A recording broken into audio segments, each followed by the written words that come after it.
Bonjour everyone and Happy New Year! This is my very first video I'm filming in 2026 and I want to take a moment to wish you all the very best. May you be healthy, may you be happy, may you be fulfilled, may you be loved wherever you are. I want to take a moment to say a huge thank you for being here and on my second channel, The Waves of Your Soul Readings. It truly means the world to be able to share these spaces with you guys and I just wanted to take a moment to thank you from the bottom of my heart. In today's video, we are going to be looking at 26 decks that I want to use in 2026. There's going to be Tarot, Oracle, there's going to be Indie and Mass Market. And the reason behind this video is that if you've been here with me last year, you may know 2025 was really difficult in terms of my physical health. I went through a lot of illness. My chronic pain was through the roof. It was really rough. I spent a lot of time bedbound. And so whilst my deck buying, which is part of a hobby for me, deck buying and deck readings are two different hobbies, right? It's like buying books and reading books, two different hobbies. I love both. I love reading decks, I love buying decks. Last year, buying decks was a great hobby of mine. I was stuck in bed for months at a time. I didn't have much else to do. So I acquired quite a few decks. However, I was not able to use some of them as much as I would like because I literally didn't have the spoon or was not physically able to. And so the first category of this video is going to be Tarot and Oracle decks I acquired last year that I was not physically able to use. So I want to make sure that this year I'm actually enjoying and using and getting to know these beautiful decks that my past self bought and that my present selves get to enjoy. So that's the first part of this video. Decks I acquired last year that I didn't get to use as much as I would like and that I want to get to know this year. The second part of this video is gonna be older decks, older favorites that, again, because of my physical health, my struggles with chronic pain, I was not able to use last year and that I really miss. So these are oldies but goodies. I adore them. I just wasn't able to engage with them last year and I want to make sure I'm bringing them back to the forefront. So very excited about that. And the last category of decks in these videos out of my 26 for 2026 are going to be decks that I'm trying to figure out if I want to keep. I'm pretty good at culling my collection. I did a big declutter last year actually. I got rid of almost 40 decks I think. But when I was going through my tarot shelves around Christmas time, I realized there's still like 4 or 5 that I'm not sure I want to keep or not, that I feel like I haven't quite bonded with and I need to figure out if I want to keep them or not. So that's the last category in this video. And all in all, it's going to be 26 decks for 2026. Am I going to be using more than these decks in 2026? Absolutely. You know, I'm a huge deck goblin. I swap and change and use decks. I read for myself. I read for others. I read on my second channel, The Waves of Your Soul Readings, which if you guys haven't checked that yet, I invite you to do so. This is where I post pick-up high readings, monthly guidance, all of that good stuff. These are definitely going to be part of my rotation. And so without further ado, let's get into it. 26 decks for 2026. Let's go.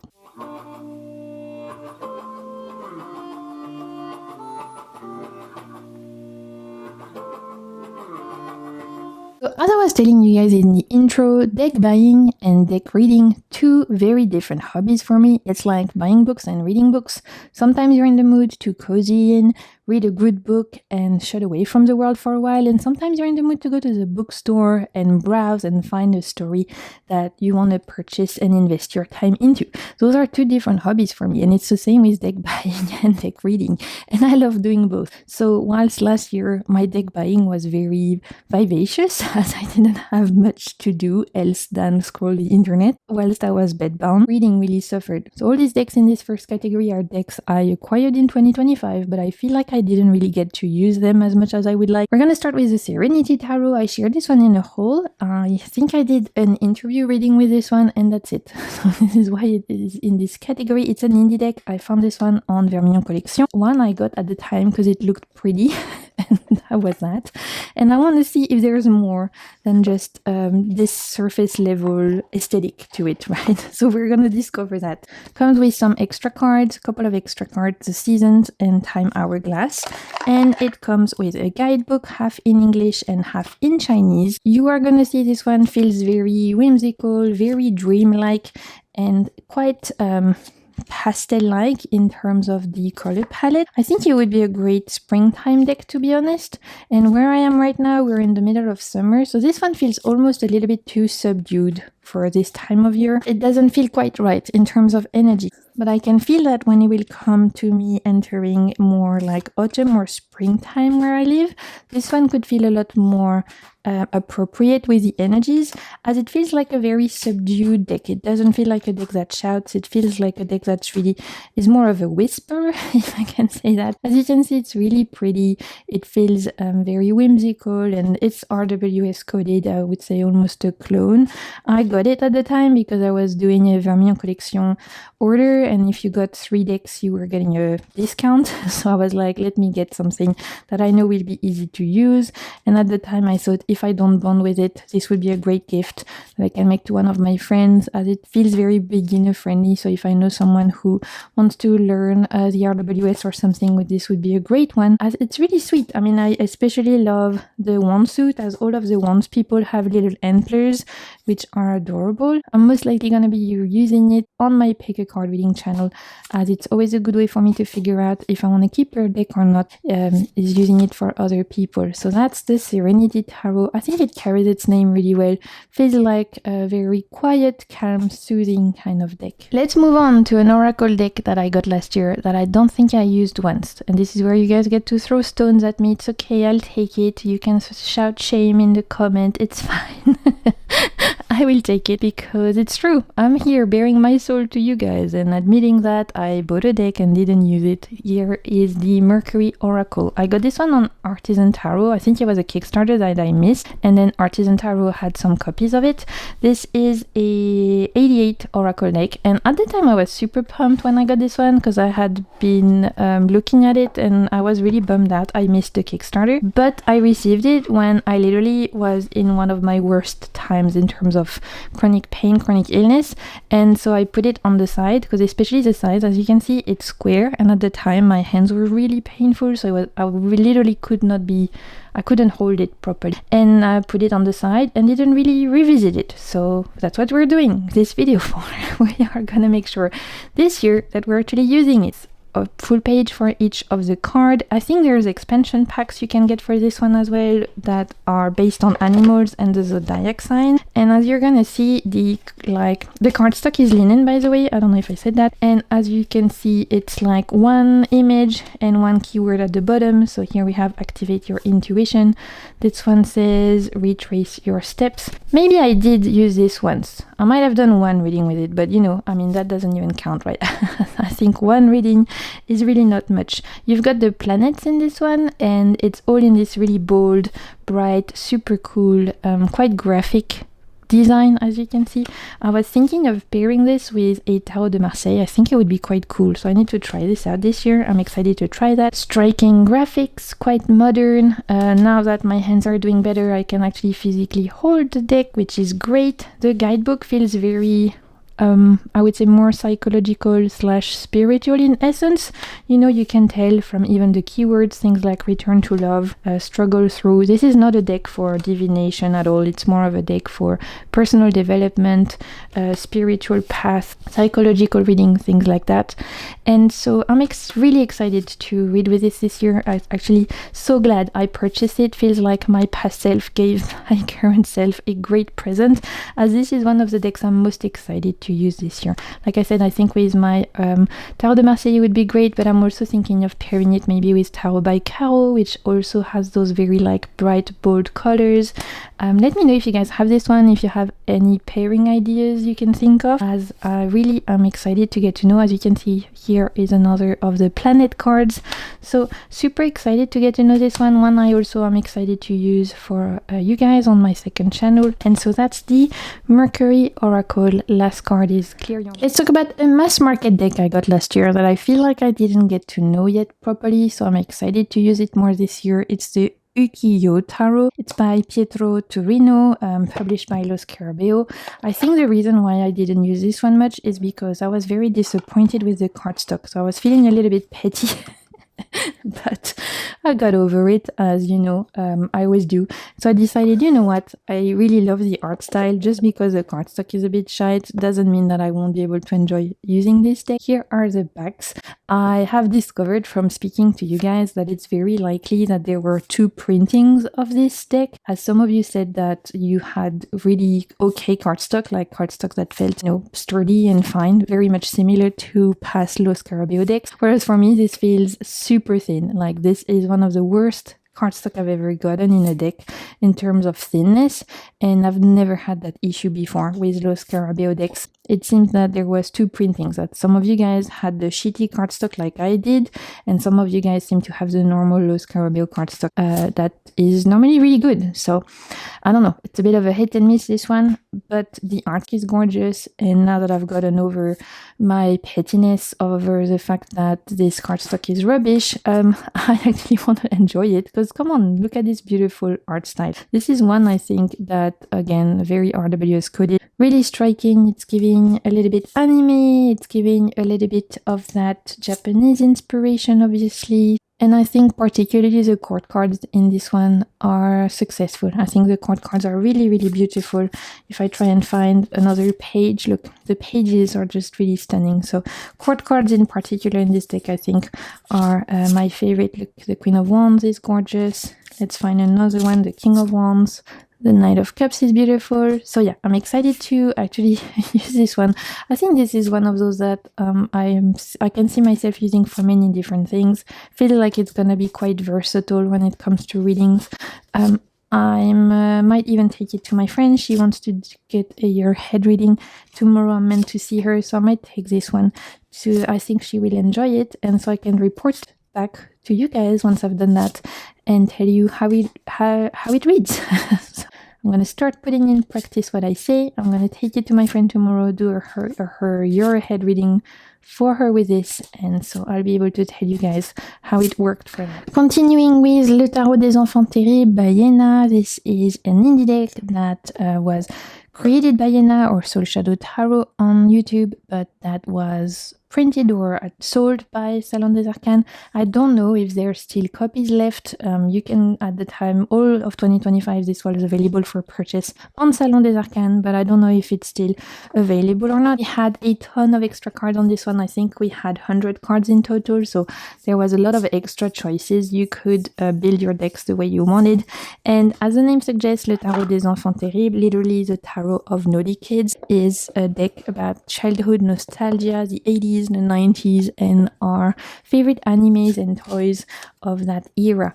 I love Yena's decks. I adore everything she does, and I did use this one quite a bit. This is, out of all the decks I'm sharing in this category, probably one I've used the most, but it's still one I feel I didn't use as much as I would like, as I feel like it has still a lot to offer to me, because there's so many references to pop culture, animes, music, TV shows, books, comic books, and toys and things like that. So I want to continue using this one into this year, because it feels like it still has some secrets to reveal to me, right? And it's also one I use for myself, but one I haven't used yet for other people, and I want to remedy that. I really want to see how it reads for others, so I'm going to make sure to use it for you guys on my second channel, because I think it could be really interesting, especially for archetypal readings. Things like, who are you, what kind of person people think you are, the impressions you give, things like that. I think that could be super, super interesting. So I want to use this one, not necessarily for myself, as I feel like I've bonded quite well with this deck, but more so as a workhorse for my readings with others. This is the Eight of Swords, for example. Great choice. For the Three of Cups, we have the Charmed Sisters. For the Two of Wands, we have Guess Who. I love it. Six of Cups, we have the Skateboard. It's just really cool, right? This is, oh my god, I forgot his name for the King of Swords. Braveheart, I think. And it's nostalgic, it's smart, it's a little bit cheeky, and I really want to use it for other people and see it shine in that way. I'm not sure I showed you the back. So the backs look like this, and we have black matte edges. So there you go. Let's move on to a deck that is super new to my collection. I only got this one in December, which is why it's in this video, as I want to continue to use it. It's the Tarot of Color. This is one I got on sale on Des Arcanes. Originally, it was a Kickstarter, which I was not aware of, but then I saw it on Nicola's shop and fell in love with the art style. And I have been using this one consistently all throughout the month of December, but I love it so much that I want to continue using it this year. So here are the backs. We have linen cardstock and the most amazing edges you will ever see in your life. Come on, this is just a joy. This is like a deck lover's dream. My inner deck goblin is screaming. This feels like a whole treasure. I adore it.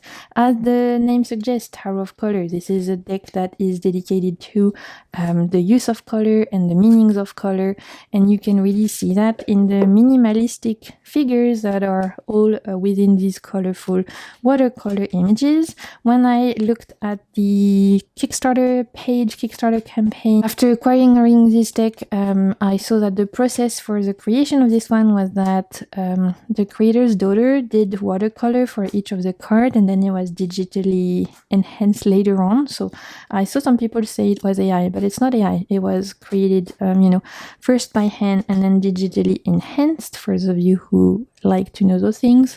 Beautiful. Love the fact that the Hierophant is the only white card. I think that's really genius. It feels like a little bit of a void in a very busy kind of colorful deck. We have beautiful use of color, obviously, and this is one I've adored using all months of December. So it's not one I need to bond with, because I have already bonded with it really well. I can't stop using it for myself, but I love it so much that I don't want to stop using it. So that's why I'm including it in my 26 for 2026, because now that I've loved using it for myself, I'm excited to actually use it for other people and use it for you guys on my other channel, maybe use it for friends. This is another one I could see bringing to my friend for her year head reading tomorrow, because I think she would really appreciate that. She's a color lover like me. It's quite minimalistic in its art style, which is unusual for me. You know, I'm a maximalist at heart, but it's those colors, they really speak to me on an intuitive level, and I've really enjoyed using this over the last few weeks. I love this magician. It's giving a little bit of Dune energy. I don't know why, or maybe Red Rising even. I don't know. I'm on my sci-fi era right now in terms of books, so that's where my mind goes. Let's talk about the Lacrimosa Tarot by Rose Bay Tarot. The deck I got last year that I really feel like I didn't get to bond with as much as I would like. I think I did a couple of readings for this one, but that's it. And so obviously, as the whole point of this video, I want to make sure I'm using it more. This is a deck you can get on Make Playing Cards. It's a deck that reuses classical art that Rose Bay has edited and collaged and slightly zoomed in on, and it feels very gothic in essence. I think if I've joked to my friend about this, but if Mary Shelley had a deck, or even the Bronte sisters, if they read tarot, they would use this deck. I think, it feels very gothic in that sense, especially because Rose Bay added all of the black backgrounds and the images are really zoomed in on these characters. So it's also a deck that feels very great for winter, which is not at all where I am right now. Right now, where I am, I'm in the middle of tropical summer, so it doesn't feel quite right to reach out for this deck. It's giving more like dark academia / autumn than full-on tropical vibes, right? But I know that when my winter time comes around, I'll be very excited to use this one, as it's absolutely stunning. You can see we have some renamings. Instead of cups, we have hearts, but the rest, I think pentacles are coins, wands are wands, and swords are swords. Absolutely stunning. To be honest, really gorgeous creation. All of Rose Bay's decks are beautiful. You can get them on Make Playing Cards. It's print on demand website. And if you've never heard of Make Playing Cards, I've made a whole video dedicated about how you can use that platform. A lot of people share their creation on there, and it's a really great place to discover decks that are maybe a little bit less well known and yet that still deserve a lot of love and attention. As I was saying, this gives both gothic but also dark academia. If you guys have read, I don't know, Hellbent, if you've read the goldfish. If you've read any kind of dark academia books, this feels very much like a deck that could be used throughout those as well. So that's the Lacrimosa Tarot. Super excited to actually use it later in the year when it's a little bit less hot where I live and when the mood feels more right. But it's a gorgeous creation and I adore everything that Rosebay does. I think she's a fantastic artist, a great deck creator, and so definitely go and check out all of her decks. So that's the Lacrimosa Tarot. Talking about newer deck in my collection, this is probably one of the newer one. This was a Christmas gift I made from me to me. I give myself the best gifts, truly. The Scarab and Dahlia Tarot. I literally only got myself this around December. You've seen it in my latest haul, so I haven't had a chance to properly bond with it with the holidays and everything. It's been hard to set time aside to get to know this as much as I would like, so I'm gonna make sure in 2026 I give this the time and attention it deserves. This is a collage deck created by Joanna Waldo, and I had been eyeing this one for ages. Here are the backs, really beautiful. You can see the Scarab and Dahlia right here. We have silver edges, the cardstock is matte, and this is one I had been eyeing for ages when it came out earlier in the year, but it was quite hard to get where I live because of tariffs and everything.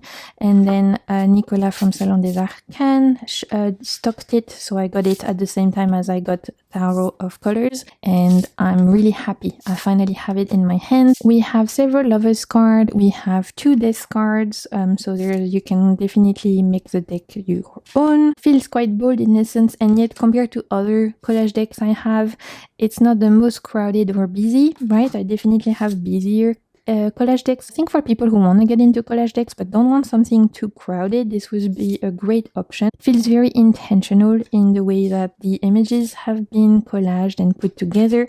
I love the color choices in this one, and I'm just super excited to actually give it a chance. I really like the choices that Joanna has done. I've flipped through it. I've done a couple of readings with this, but again, not enough. The Knight of Cups, really stunning. I love particularly the death cards in this one. I've actually left both of them in there, as the one is more Egyptian themed and one is a little bit more, I would say, liminal space kind of inspired, and I adore both of them. Love also this 4 of coins, super beautiful. There are some references to some famous people in this one, but it doesn't feel like it's too in your face, so if you don't get the reference, you're not gonna feel like you're left out. But I do really appreciate that we see some famous human beings in this one that have power and a voice and a history that is quite important to celebrate. Also amazing 8 of Swords, really beautiful.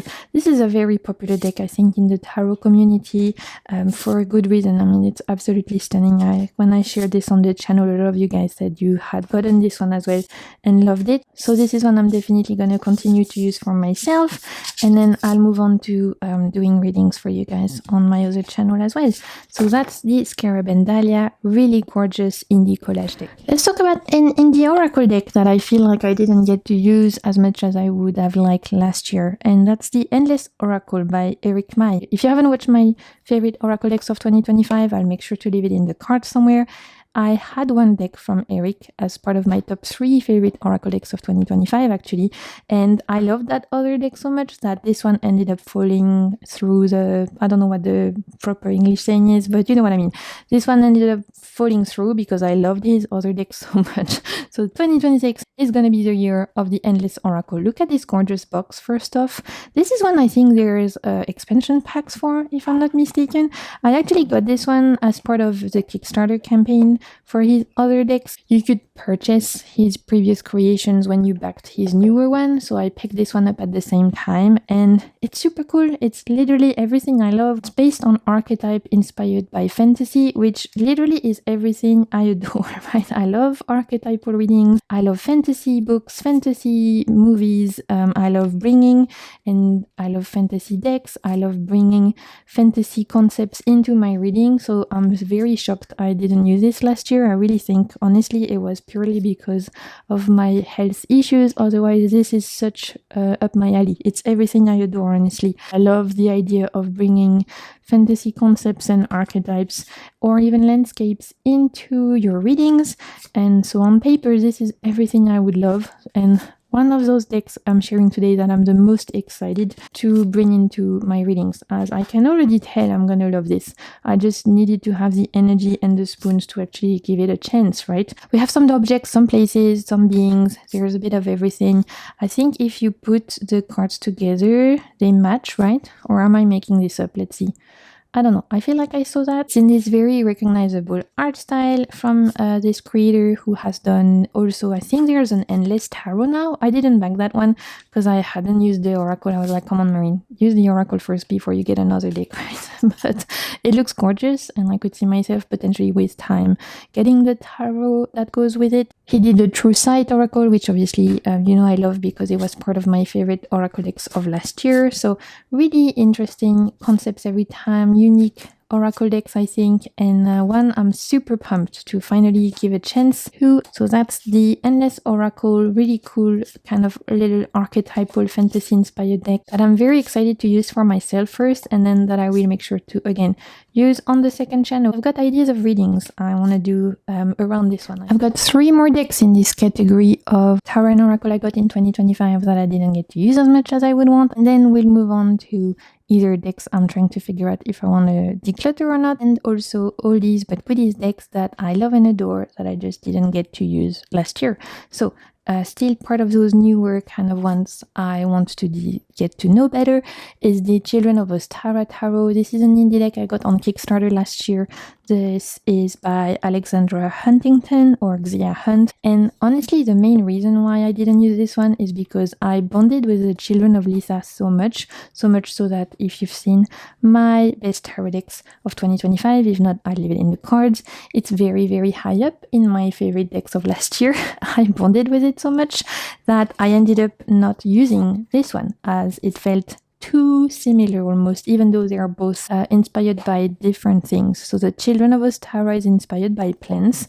The Children of Lisa is inspired by animals. They have the same backs, the same cardstock, the same matte edges on the normal standard edition, although I think you can get an edition with like gold edges. And I adore Xia Hunt's art style. I adore everything that she does. I think she's such a talented artist. And so I already know I'm gonna love this deck. I just last year was so in love with the Children of Lisa that there was no space for the Children of Ostara to shine. But this year I really want to give this one a chance, as like I said, it's inspired by plants this time, not by animals. And I'm not the most familiar when it comes to plants. I'm definitely more of an animal girly than a plant girly, especially when it comes to plants that are not local to my environment. Like I'm quite good at plants that are tropical or local to Reunion, but as soon as we get into plants that are maybe not of my local ecosystem, I struggle sometimes recognizing them, and yet I'm always keen to discover and learn and just get more familiar with them. So I feel like this is going to be a deck that helps me to do that. And honestly, I already know this is gonna be a joy to read with. The guidebook from these creators are always amazing. She writes poems with each of the cards, which I love. I think that always makes the guidebooks more interesting. We have more pared down pips, but there's still a lot going on, and obviously each card is associated with a different plant. It's not a fully pip deck, but it's, I would say, in between a pip deck and an RWS. That's one of the deck studies I'm planning for myself this year, as I feel like I'm gonna learn a ton, especially as I said, I'm not the most well-versed or fluent when it comes to certain plants, so I'm excited to learn more. But what I like is that there's still a lot here that I recognize, so I don't feel like I'm starting from scratch. It feels like there's inspiration from different parts of the world, different ecosystems, and so I really like that.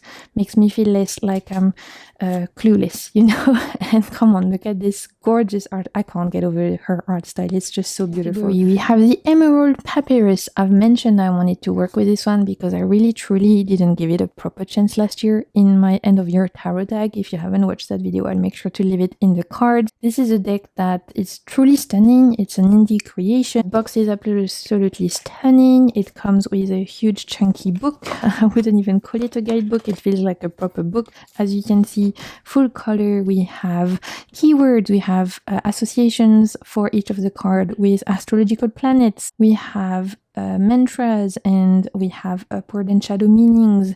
There's just a lot that's been poured into this deck. You can tell a lot of knowledge, a lot of intention. It feels very spiritual in essence, inspired by Egyptian mythology, and it is probably one of the most beautiful decks I acquired last year. However, because there's a lot of renamings in this one, I didn't have the mental energy to actually study this one. So this is truly a gift my past self made to my current self, as I'm so excited now this year that I'm starting to feel a little bit better to get to know this deck, to use it. The theme is one of my favorite things. I love Egyptian decks. The art style is stunning. Like I said, one of the most beautiful decks I acquired last year. I love all the golden details added on the card here with the ibis. It's just such a stunning creation. Really, really special. Like I said, a lot of renamings, especially when it comes to the court cards, and that always makes me feel like I'm having a brain fart. Especially last year when I had very limited spoons, I literally couldn't handle it. So this is another deck study. I've got 2 deck studies planned for this year. The Children of Ostara, which is all going to be about plants, and this one, the Emerald Papyrus, which is all about Egyptian mythology. I'm super excited about both of these decks. I think that's the whole point of deck studies, right? The whole point of doing a deck study is to actually deep dive into a deck you're excited about. I remember when I was starting my whole tarot journey, I was doing sometimes deck studies about decks I wasn't that excited about.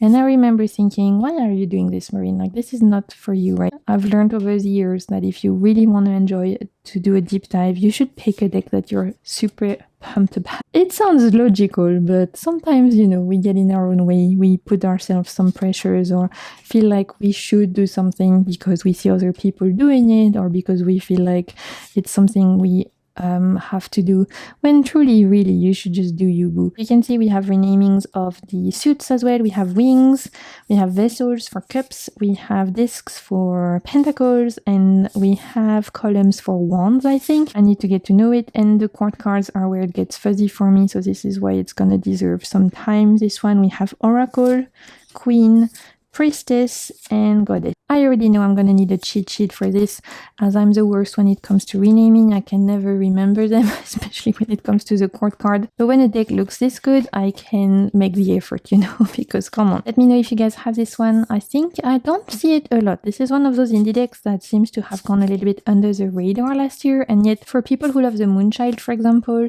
I think this would be a great option if it feels in the same kind of, ethereal, Egyptian-inspired kind of world. Finally, the last deck in this category, and you guys, if you're still here, thank you so much. 26 decks is a lot to share. I'm trying to be fast, but that's a lot of decks to share. So the last deck in this particular category of decks I got in 2025 that I want to use in 2026 is actually a deck you haven't seen on YouTube yet. I've shared it on Instagram, but I've not shared it on YouTube. It will be part of my next haul, as it's actually very recent. I only got it in December. It's the Fantasy Tarot. It's a Lord of the Ring kind of inspired deck, and I backed this one on Kickstarter, and it arrived towards December time. Now, a little bit of a warning, a heads up, this is an AI deck. You guys know I never ever back anything AI on Kickstarter, and this will be my one and only exception. And the reason is that it's literally about my favorite movie and favorite books ever, and so I couldn't help myself. This is my exception, right? I'm very normally dedicated to not support any AI decks on Kickstarter, but when it comes to a deck that just feels like it's so close to a theme and world I adore, I just couldn't say no, because I love what they've done in terms of the choices of the scenes of the movies, in terms of giving us a deck that actually feels reminiscent to the movies, to the books. I've been looking for a Lord of the Rings tarot deck that gives me the feeling of the movies for years. This has been a unicorn kind of deck for me. This to the point where I've been thinking of doing my own using AI, but then I'm also like, I don't want to use AI. When I saw that this was up on Kickstarter, it's called the Fantasy Tarot, by the way. I'm not sure if this is still available for purchase or not. The creator was based in the UK. When I saw this was up, I literally was like, please take my money, because I've been looking for a deck like this for ages that I don't even care it's AI. Like, it's just something that I love so much. I watched the Lord of the Rings movies and the Hobbit movies several times a year. It's my comfort show. When I'm really going through it, when I'm flared up, when I'm literally struggling so much, I watch The Lord of the Rings. I read the books every year. It's something that's super important to me and to like my inner world. So when I saw that this deck was created, I just jumped on the occasion, and I've been adoring using this deck. This is something I've been using in December. I'm going to continue using it in January. I love it so much. I think the choices are amazing. Like we have Arwen for the Knight of Wands when she's trying to rescue Frodo after he's been poisoned. The Ace of Cups is a little cup from a Hobbit tavern. For the Nine of Wands, we have this scene with the river again. Beautiful. 5 of coins. It's amazing. And when you could back the deck at the time, you could get an extended version, which of like with extra cards, which of course I got because you know me, I have zero self-control, and when it's coming to a world that I adore, I was like, give me all the options. For the 6 of Swords, we have Gandalf healing Theoden. So good, right? It's just beautiful. I hope it's still available to purchase for my fellow Lord of the Rings fan, because honestly, it's great, you guys. It's really great. The one thing I don't love are the backs. They are not the most pretty, especially don't know why we needed a white border when the fronts are borderless, and also the cardstock feels quite like, you know, thin. 8 of Cups, we have Bilbo setting off. Oh, I just love it. And last one, 2 of Coins with Gollum. You guys, I'm obsessed. Okay, we'll finish here. Look, the Hierophant with Elrond. Oh, it's just so good. The Devil with Gollum. So that's the Fantasy Tarot. There you go. Fantasy Tarot Extended Edition. Don't know if it's still available or not. Came with a great guidebook, actually. Here are all the extra cards that I got to make the deck your own if you want. Super cool. And the guidebook is actually well written. We have quotes from Tolkien for each of the cards, and some keywords, so I appreciate that. Okay, the second category in this epic long video of 26 decks for 2026 are decks I'm trying to figure out if I want to keep or not. There's 4 of them. As I said, I've done a big declutter last year, so I got rid of about 40 or 50 decks, I think, in total, but I still have these 4 that I'm trying to figure out if I like or not. So first one is the Exile Tarot. It's the Awaken edition. This is an indie deck by, I forgot who made it, Wo Studio. The reason why I'm not sure if I want to keep this or not is because I haven't loved the, oh my god, what is it called? You guys are probably screaming at the screen now. Monsoon Tarot, that's it. It's by the same creator, same artist. And because it's similar art style, obviously, because it's the same artist, I'm not sure if I want to keep both. And yet, they're quite different, because in the Exile Tarot, at least in the Awakened version, the people depicted have faces, whereas in the Monsoon Tarot, the people depicted don't have any faces. Whilst they may feel similar in the essence of the art style and the color palette, they're not the same at all, you know, in the energy. And yet I feel like I didn't give this one a proper chance yet. You can see I've put it back in order so I can fully like cleanse it and give it a chance properly. This is one of those that I need to do some readings with for myself and figure out if I want to keep or not. Love and adore the Monsoon Tarot. It almost felt like I didn't want anything to compete with it. But looking at it with you guys again today, I'm realizing they really do have very different energies. So I just need to work with it, give it some time, and kind of get out of my own head with this one. The cardstock is linen, and I don't know if I said, but you can actually get this one, the Exile Tarot, without people's faces. So the Awaken edition, which is the one I have, is the one where people's faces are being drawn, but there's another edition, I forgot the name of it, where people's faces are more blurry. So if you prefer that, you have option. It's a really beautiful deck, feels fantasy inspired, feels whimsical and dreamy. My goal for 2026 is to use it and figure out the kind of readings I could do with it and figure out if I want to keep it. Another deck that's on my metaphorical chopping board is the Encore Tarot by Ciro Marchetti. This is a mass market deck. It's my only Ciro Marchetti deck that I have. This is the French mass market edition, but I'm pretty sure you guys can get this mass market in English as well. I don't have any other Ciro Marchetti's deck, and this one reads really well. I remember a few years ago I was using this non-stop, especially for like career readings and kind of like pentacles related readings. But last year I didn't reach for it at all, and so I need to figure out if I want to keep it or not. Here are the sides. There are red on the mass market French edition. We have red gilding, and I'm sure a lot of you are familiar with this one.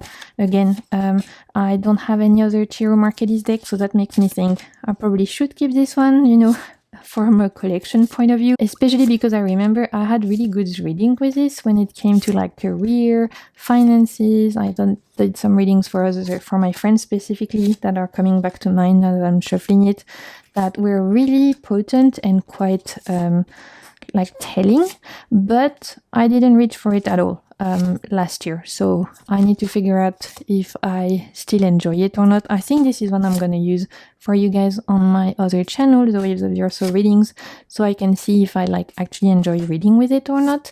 Feels very RWS inspired. The one thing that's different is that we have the Palace. You have your pages, Knight, King and Queen, and you have an extra card which is the Palace, which represents the home of that suit. And where the court card lives, which I think is super clever and quite unique. So I enjoy that addition, and I've left mine in. But when it comes to Tarot Marketis decks, as you can, I mean, they're all great readers. I know a lot of people adore them. I know there's quite a lot to choose from. Personally, this was the one that I felt the most like was my vibe. But now that I haven't used it in a while, I'm like, do I miss it or not?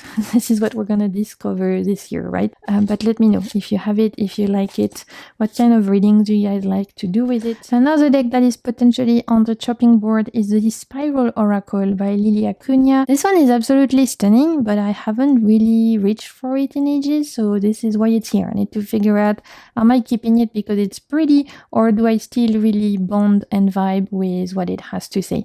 It comes with a really great guidebook for each of the cards. We have full text, we have some keywords, we have some affirmations. This feels like a very spiritual kind of deck. It's not a divination, fortune-telling kind of deck at all. It's more about your spiritual journey, and also you can tell from the artwork, feels a little bit psychedelic and very intuitive. Gorgeous art style that's been hand-painted by Lily by hand, so feels really stunning for that reason.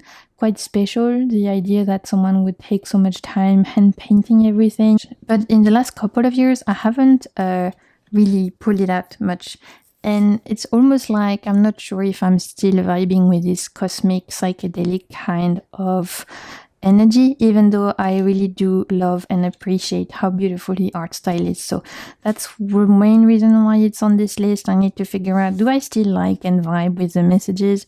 I'm finding myself a lot more grounded in reality now. Maybe I'm a little bit more, not cynical, I just think a little bit more grounded when it comes to my spiritual beliefs.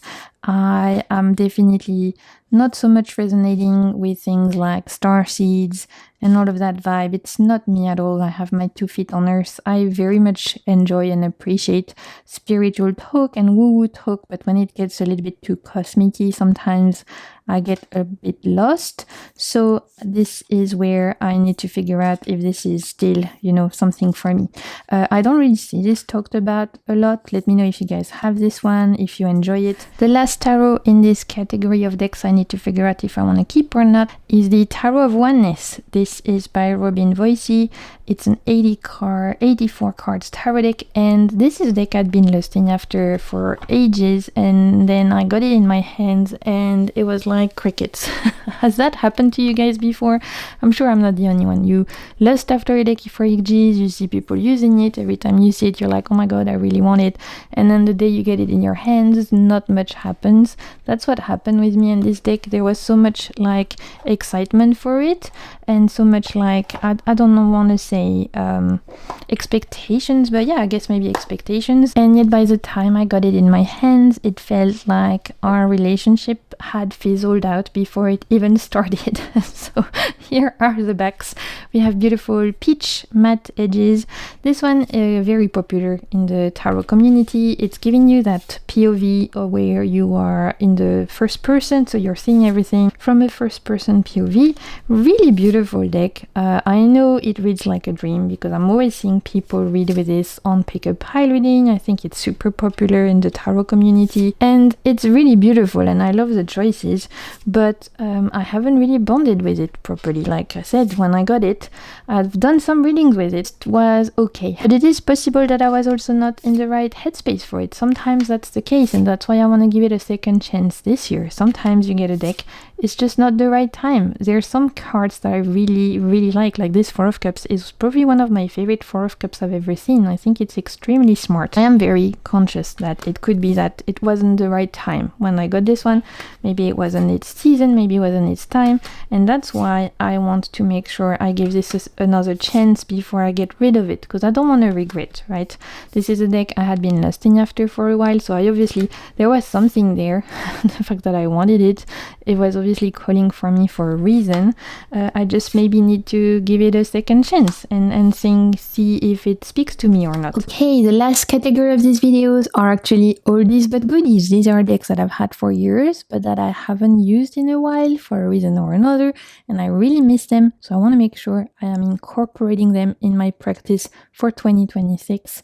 This is the other big bulk of the video, so let's get straight in. An oldie but a goodie, a deck that I've loved for years, that I didn't reach out last year because of my health issues, and that I'm so excited to get back into in 2026 is the Brian Froud's Fairy Oracle. This is a mass market deck, but fairies, Brian Froud's art style is very recognizable. I adore it. This comes with an amazing guidebook, one of the best guidebooks ever in my opinion when it comes to Oracle deck, maybe the best guidebook ever. You can read this reversals and upwards, which is why you'll see there are some other upwards and reverse cards in this one. The guidebook is actually a book. It's huge, it's hardcover, it's truly something special, and it is the kind of guidebook that will help you read with any other Oracle deck. It feels like one of the more channeled decks I own. It's really special, a deck I would never part with, and those little fairies have a lot to say. Sometimes maybe you don't want to hear what they have to say, but they'll tell you anyway. This deck feels truly alive, if I can say that. Out of all of my decks, this is probably the one that feels the most alive. It feels like the beings that are in this one have voices of their own, they have personalities, and so this is one that you might want to approach with caution, and yet if you're willing to hear what these little beings have to say, you'll be transformed using this deck. Another oldie but goodie that I really miss and want to reconnect with is my Anna Kay Tarot, another deck that was super popular on tarotube maybe 5-6 years ago, that truly is a gem. This is one of those decks that in my collection reads the best.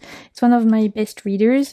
It is amazing in terms of how well it reads, the depiction of the cards, how smart it is, how compassionate it is. When it comes to reading about relationships, interpersonal relationships, family dynamics, friendships, anything where you potentially are dealing with the connection between humans, this is fantastic. One of my best readers in my collection, and last year I didn't reach for it again because I was so poorly, and I really miss it. I miss it dearly. I miss the readings it gives me. I miss how compassionate yet smart it is. I miss how insightful it is. I think it's just brilliant, this deck. So I'm so excited to bring it back out this year for myself, for others, for my readings channel. I don't know if I showed you, these are the backs, and I had edged my cup in black because I had used it so much it was starting to get really dirty. Let's talk about the Hidden Tail Tarot by Gurgly Bagamary. I got it last year. I really enjoyed it. It didn't quite make my yearly favorites, and yet I really like it, which is why I want to make sure I'm using it again in 2026. This is going to be a pip deck. You're going to see slightly smaller in size. We have pointy edges, so I know not everyone loves this. Oh, I need to hide some nudity cards, you guys. Bear with me.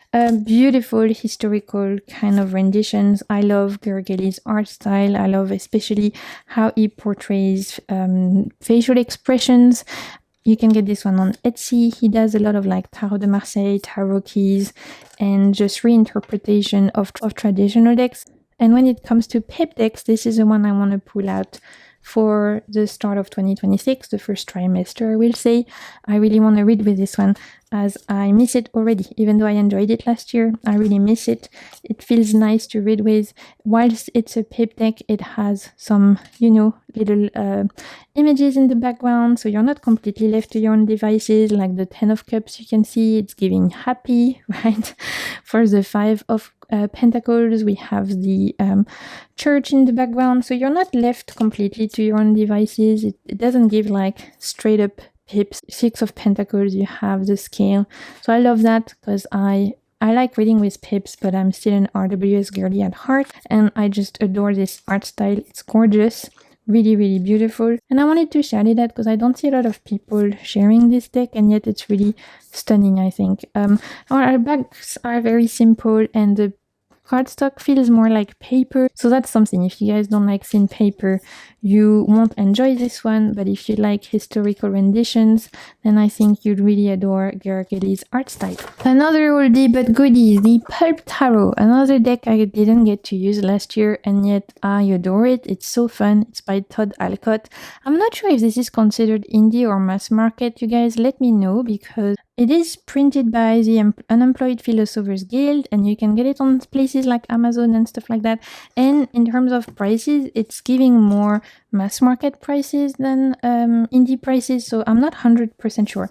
But Todd Alcott has done a few decks in this kind of vintage style. He has a sci-fi tarot, he has a horror tarot. I don't have those. Maybe I might be tempted to get the sci-fi one at some point, but I do have and adore his Pulp Tarot, and it's another one that's an amazing reader. I always get super good readings with this one, especially when I read for other people. It always spills the tea, this one, and yet last year, again, because of chronic illness and chronic pain shenanigans and just my body doing some crazy shit, I didn't get to read as much as I wanted. I didn't get to use my decks as much as I wanted. So we are going to remedy that, hopefully. 2026, I am putting the intention that it is my reading year for lots of tarot readings. I want to show up more on my readings channel. I have tons of readings I want to do for you guys. I am hoping later in the year I'll be able to reopen paid readings for you as well. I have readings I'm due to do for so many people in my life who are waiting for me to feel better so I can do readings for them. And just overall, I miss being able to use my card the way I want. So I'm hoping that 2026 will at least give me the opportunity to engage with my decks the way I would like. And the Pulp Tarot is always a joy to read with, so I really have missed it. And I want to pick it back up again this year because it's fun. It's one of those that I've read for people who had never had a tarot reading before, and they really loved it because it feels approachable. It doesn't feel scary, right? It's one of those that I think is really, really great for reading for people who maybe are a little bit apprehensive of tarot, because it just feels quite fun, and yet it's still very intuitive and packs. Let's continue with a mass market oracle deck. It's a French mass market deck. It's called Les Messages d'Égypte, literally the messengers of Egypt. I had this deck for years. I used it consistently for like 3-4 years in a row, and then somehow I put it on the side and haven't really picked it back up. So this year I really want to make sure I'm reconnecting with it, as I really miss it. So this one actually comes in a much larger box. It comes with a full guidebook, which is somewhere on my shelf. I've actually edged my copy in orange because again it was starting to get dirty on the side. And as you're gonna see, this is one of those decks that it's like one card, one divinity. So it's all about Egyptian divinities. And if you guys were not aware, I love Egyptian mythology. You've seen one of the deck studies I want to do is the Emerald Papyrus, right? So this is great the way it reads. The guidebook is well written. It has some self-empowerment kind of guidance meaning, but you can also have in the guidebook, you also get a more fortune-telling meaning. I used to work with this deck religiously, maybe 3-4 years ago. I was pulling a card every month and working with these energies every month. And then more recently, I put it on the side and kind of stopped. So this year, I want to reconnect with this practice of working with these Egyptian energies, as I really miss it. And it is one of my dreams that one day I will actually make it to Egypt to visit the pyramids and the temples. That's one of my biggest wish. That's something I'm really, really hoping to do on my bucket list one day. And so until I'm physically able to do such a trip, the closest thing I can get to will be to work with Egyptian decks and to work with these beautiful Egyptian energies. And this deck has always been a great reader for me. These energies, really good guidebook. Even intuitively, I like to hold these cards on my altar, and I just really miss it. And the art style is stunning.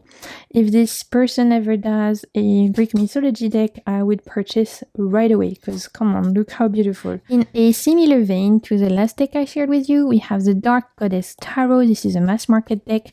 This is my copy. As you can see, it is chipping away, it is battered, and honestly, one of my most used in my collection. However, I didn't use it last year, and I really miss it, which is why it's here. What I used to do for years and that I didn't get to do last year because of health issues is that I would pull a goddess card from this particular tarot deck every single new moon. And so I would work with this particular deck from new moon to full moon, and then I would pull from another deck for full moon to new moon. But because this is a dark goddess, it always felt really great to work with times of the new moon, this kind of void energy, this kind of like dark moon energy.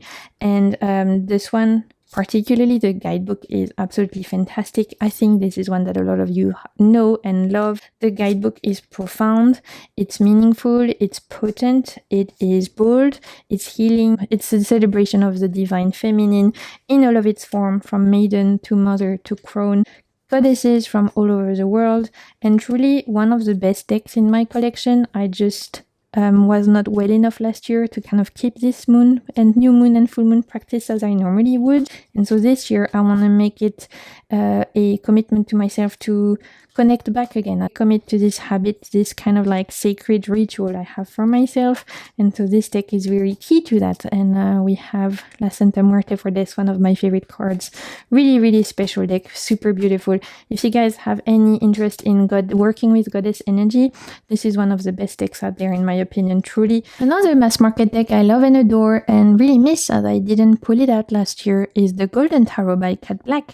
This is by US Games. I've got the old version, but I've seen that now they've changed the cardstock, so it's now much less shiny. I think it might even be linen, which is great because this deck is beautiful. It is medieval inspired, but as you can see, it is very shiny. So sometimes can give you glares if you're reading in front of the sun or in direct light. So I think the newer cardstock sounds really amazing, but because I already have this version, I didn't feel like I needed the new one. So I'm not gonna get the new one. I just put it out there for those of you who might like this and were put off by this extra shiny glare, right? As you can see, this is a medieval collage deck. Another deck that for me is one of my best readers in my collection. Can you see a theme this year? I really want to pull out my snipers, my sharpshooters, the decks that just read so good. This is it. These are some of my best of the best in terms of how accurate they can be, the kind of readings I can get. Not necessarily my favorite in the sense of it's not necessarily like my favorite art style, right? Or my favorite aesthetic, but when it comes to reading, especially reading for others, they just slap. This one is one of them, the Pulp Tarot is one of them, the Anna Kay is one of them. So obviously, because I want to do a lot more readings this year, I'm planning on pulling this one out. I really miss it, even for myself. I got some amazing readings with this one. It really helped me in some difficult times. It gave me some incredible insight when I was faced with some challenges. And yet, in terms of the art style, it's not even necessarily something that is my vibe. Like, I like medieval art, but it's not my favorite when it comes to classical art. But this one, it just reads so well. I can't even tell you what it is about it. There's a lot of details. Every time I use it, I see something else, and it is an amazing reader. So again, let me know if you guys have it. Cat Black has a couple of decks available mass market. Let's talk about the Pagan Otherworld. This is a deck I normally really enjoy using in the winter, so I want to bring it back out in 2026 because I didn't reach for it last year and I miss it. This feels like a great deck for this time of year for those of you guys who are in the Northern Hemisphere. For me, it's one I'm gonna use a little bit more later in the year when things will be a little bit cooler, when I won't be so much in tropical summer.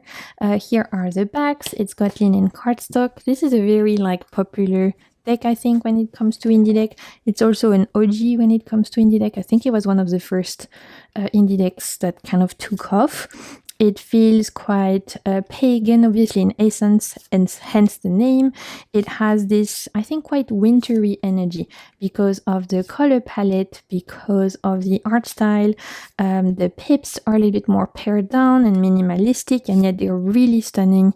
And to me, it feels very wintry, in essence. So not quite the right vibe for right now, but one I definitely will be pulling out as soon as it's a little bit less hot where I am. And one that I know a lot of you love and enjoy. Like I said, I think this is one of the more popular indie decks in the last, 10 years potentially.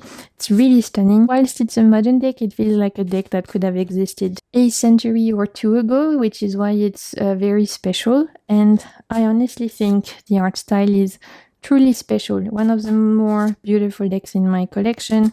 If you enjoy working with pip decks, this is a great one, I think. Make this a great one also for Wheel of the Year reading because it feels very in tune with nature's cycle as well. Again, we have linen cardstock. I think there's a separate guidebook you can get for this one, and we had extra cards, the Moon Phases card and the Seeker. Let's talk about an indie oracle deck that I'm not sure is still in print. I think this might be the only out of print deck in this particular video. It's the postcard from the Liminal Space. It's by Baccarat Whitner or Everyday Magic on Instagram and on their own website. She's the same creator as the Everyday Magic Tarot, and they've done another deck in the same vibes that I believe is still available. So this is like volume 1, but which I believe is out of print, but I'm pretty sure the other one that looks very similar in aesthetic is still available. So if you like this, just do your own research. There should hopefully be a deck available that kind of feel similarly from Baccarat. This is an oracle deck, like I said, and I've had this since it came out. It's got linen cardstock. It's really fun. You have one keyword and one image on each of the card. It's very inspired, I would say, heavily on the Morgan's Tarot from the 80s. And this is a great reader. I just didn't pull it out last year. And again, I miss it. So I'm going to bring it back out. It's quite quirky, sometimes a little bit too honest, this one. I would say approach with caution when it comes to this one. If you don't want to hear the tea, don't go after this one because it will not be nice. This is one of those, it almost reads a little bit like Sibylla, even though it has nothing to do with it in terms of the system or anything, but in terms of how direct it can be. Poof, this is a Scorpio in energy, for sure. This is a Scorpio deck. If you don't want to know, don't ask. And yet, it's really good to clarify. It's really good to complete a tarot reading. You can do great spread with it. Obviously, there's a guidebook if you want, but intuitively, it's also a fantastic deck. If you like it, whilst this particular one might be out of print, I'm pretty sure there's another deck by these creators on that are giving similar vibe, black and white images with a little bit of funny, funky concepts. And this one has definitely spilled some harsh truths for me when I wasn't necessarily willing to see them, but I needed to see them. So I'm ready to get bitch slapped once more. Okay, you guys, we have 2 more decks in this video. Oh my god, if you've made it this far, thank you so much. I really, really appreciate it, as I know this is gonna be epic long. So thank you so much for being here. I really appreciate it. The penultimate deck in the video is the Omni Tarot by Olivia Healy. This This is an indie deck. It's by a UK creator. Here are the backs. We have blue edges, and I really like this. It's super graphic, fun, bold. It has quite a strong point of view. I love the color choices. I love the boots when it's really bold. It's bright. It has a point of view. It's quite unique in its art style. Again, love all the boots, love all the outfits. It's fun. It's an RW, it's kind of an inspired deck, but in this super cool kind of art style. And again, one I really miss, I love the color choices. I feel cool when I use this deck, which I never feel cool, you guys. I'm very uncool, okay? I'm not a cool person. But when I use this deck, I feel cool. So I want to bring it back this year for when I want to feel a little bit cooler. And so that's the Omni Tarot. I'm pretty sure this is still available to purchase. The one thing is, obviously, no male presentation in this deck, so if that's not your vibe, just be aware, as it doesn't really have any male representation. Look at this outfit. It's a sleigh. So yeah, I love the Omni Tarot. Very excited to bring it back. Okay, the last deck of this video, you guys. We have made it. 26 deck is a lot. The last one, le Tarot du Voyage Lumineux. This is another oldie but goodie. I adore this deck and I really miss it. Originally could get this English mass market, but it's now out of print in English, but it's still available mass market in French. So if you like it, definitely get the French mass market version, as you won't be paying crazy indie prices for the English version that is now out of print. I didn't share with you, but it's come with a chunky guidebook that's amazing, especially if you're starting tarot. One of the best guidebooks I would recommend for French speakers who are wanting to get into learning how to use tarot. Here are the backs, and as you're gonna see, le Tarot du Voyage Lumineux. I forgot what it's called in English, but in French it's literally Tarot of the Luminous Voyage. So maybe Luminous Voyage is the name in English. I don't know, you guys. We know I'm a bad YouTuber. I should have done my research and looked for the English name, but I forgot. Brain fog. Anyway, like I said, in English it's out of print. In French it's still available mass market.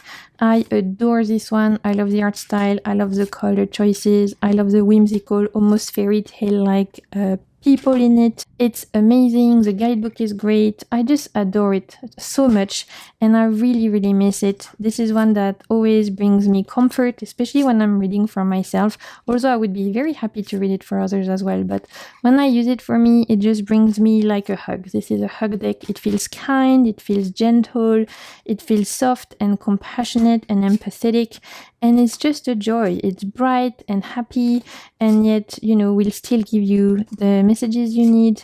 The guidebook is really well written. This is just amazing. I adore it so much. For me, it's hugely underrated. I don't really see nearly enough people sharing this deck, maybe because it's out of print in English, but like I said, if you really like it, get the French mass market one.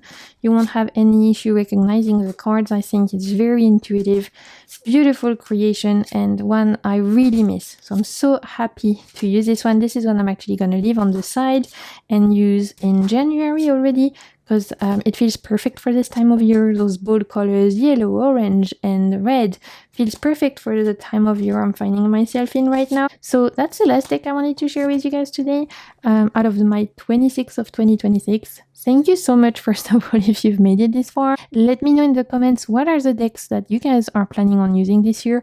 Obviously, there will be other decks I'm planning on using. There's going to be new decks. I'm waiting on quite a few Kickstarters. I want to thank you so much for being here. I can't wait to read your comments. Until next time, I'm sending you so much good vibes and keep navigating the webs of your soul. See you soon, Internet. Bye!